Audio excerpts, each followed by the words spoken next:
join me in welcoming Mayor Melvin Carter.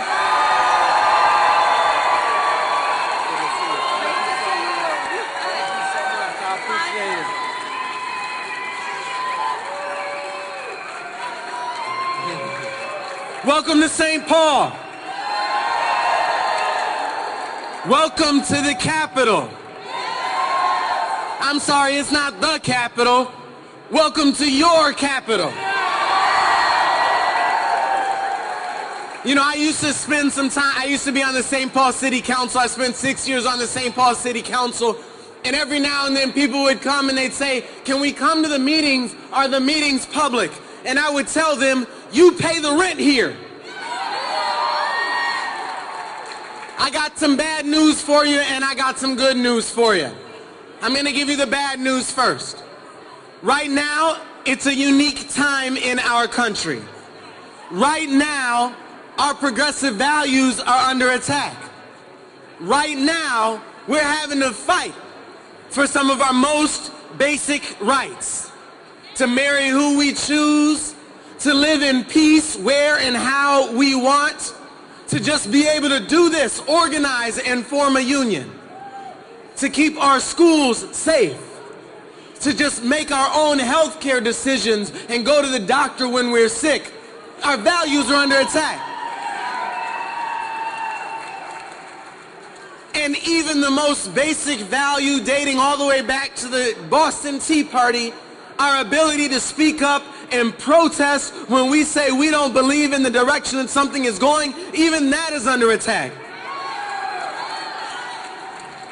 But I told you I have good news too, right? Here's the good news.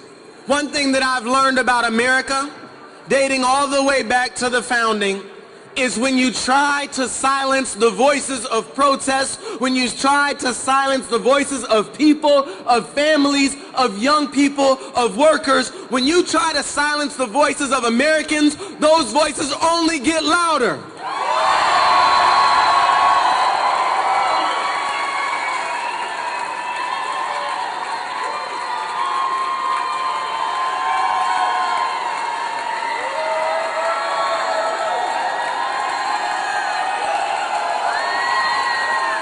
That's right.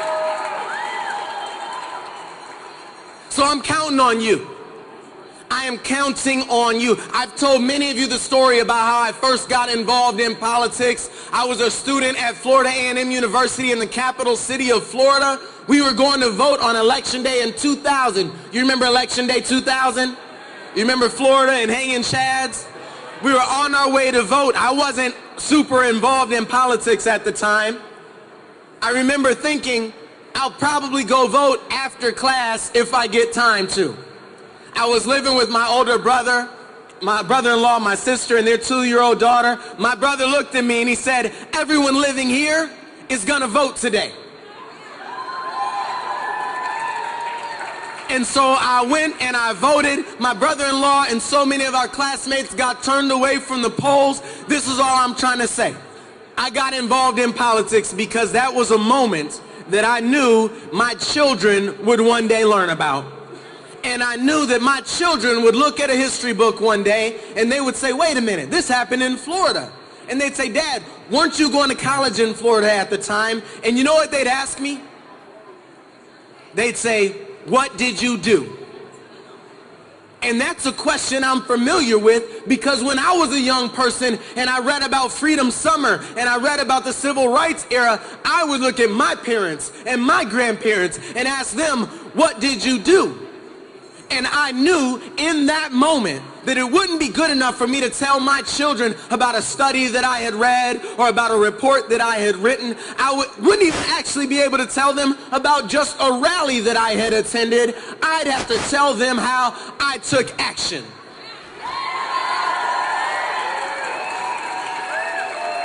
All I'm trying to say, and I get out of the way, is that this is a moment that demands action. This is a moment that our children will ask us about. This is a moment our grandchildren will ask about. In the face of people trying to divide us, in the face of a national narrative that's trying to convince us that we're the problem, what did you do? And there is nothing more American, there is nothing more divine than people who look different, who talk different, who pray different, who worship different religions and practice different cultures at home, coming together to say the people united will what? Coming together to say yes we can, coming together to say we're stronger together, coming together to say, as Martin Luther King once said, injustice anywhere is a threat to justice everywhere. And as our Paul Wellstone said, we all do better when we all do better. I'm excited about Minnesota. So in the context of everything that's going on, I'm excited about Minnesota. You know why? Because I know that if and when somebody forgets whose house this is, you'll be here to say what?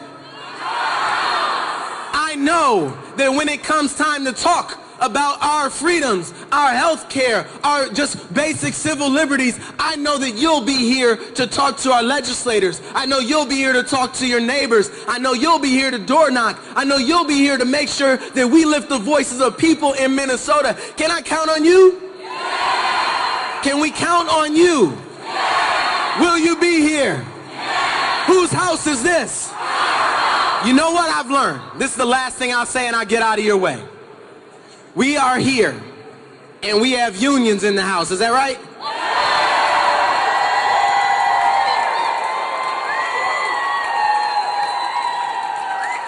And you know what?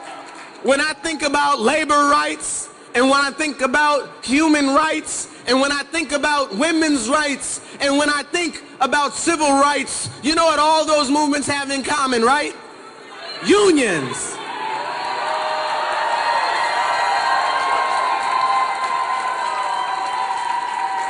And so when people try to divide us, we know that unions are one of the critical tools for how we say we are united, we are together, we stand together, and we know that the people united shall never be defeated. Thanks for being here. Let's keep up the fight. Thank you, guys.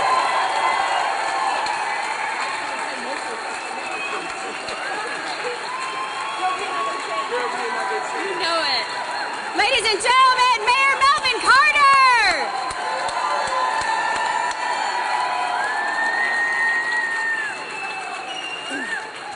Thank you, Mayor Carter, and thank all of you for being here today.